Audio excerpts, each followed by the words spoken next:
एक बेटी ने एक संत से आग्रह किया कि वो घर आकर उसके बीमार पिता से मिले, प्रार्थना करे। बेटी ने यह भी बताया कि उसके बुजुर्ग पिता पलंग से उठ भी नहीं सकते। जब संत घर आए तो पिता पलंग पर 2 तकियों पर सिर रखकर लेटे हुए थे। एक खाली कुर्सी पलंग के साथ पड़ी थी। संत ने सोचा कि शायद मेरे आने की वजह से ये कुर्सी यहाँ पहले से ही रख दी गई। संत, मुझे लगता है कि आप मेरी ही उम्मीद कर रहे थे।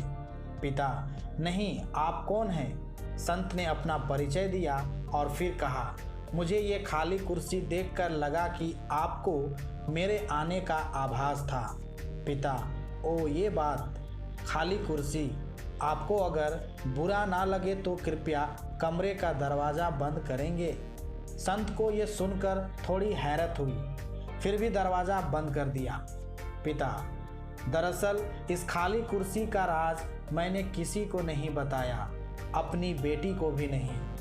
पूरी ज़िंदगी मैं ये जान नहीं सका कि प्रार्थना कैसे की जाती है। मंदिर जाता था, पुजारी के श्लोक सुनता, वो सिर के ऊपर से गुजर जाते, कुछ पल्ले नहीं पड़ता था। मैंने फिर प्रार्थना की कोशिश करना छोड़ दिया। लेकिन 4 साल पहले मेरा एक दोस्त मिला। उसने मुझे बताया कि प्रार्थना कुछ नहीं, भगवान से सीधे संवाद का माध्यम होती है। उसी ने सलाह दी कि एक खाली कुर्सी अपने सामने रखो, फिर विश्वास करो कि वहाँ भगवान खुद ही विराजमान है। अब भगवान से ठीक वैसे ही बात करना शुरू करो जैसे कि अभी तुम मुझसे कर रहे हो। मैंने ऐसा करके देखा, मुझे बहुत अच्छा लगा। फिर तो मैं रोज़ 2-2 घंटे ऐसा करके देखने लगा। लेकिन ये ध्यान रखता कि मेरी बेटी कभी मुझे ऐसा करते ना देख ले। अगर वो देख लेती तो उसका ही नर्वस ब्रेकडाउन हो जाता या वो फिर मुझे साइकाइट्रिस्ट के पास ले जाती। ये सब सुनकर संत ने बुजुर्ग के लिए प्रार्थना की, सिर पर हाथ रखा और भगवान से बात करने के क्रम को जारी रखने के लिए कहा। संत को उसी दिन 2 दिन के लिए शहर से बाहर जाना था, इसलिए विदा लेकर चले गए। 2 दिन बाद बेटी का संत को फ़ोन आया कि उसके पिता की उसी दिन कुछ घंटे बाद मृत्यु हो गई थी, जिस दिन वो आपसे मिले थे। संत ने पूछा कि उन्हें प्राण छोड़ते वक्त कोई तकलीफ़ तो नहीं हुई? बेटी ने जवाब दिया, नहीं। मैं जब घर से काम पर जा रही थी तो उन्होंने मुझे बुलाया, मेरा माथा प्यार से चूमा। ये सब करते हुए उनके चेहरे पर ऐसी शांति थी जो मैंने पहले कभी नहीं देखी थी।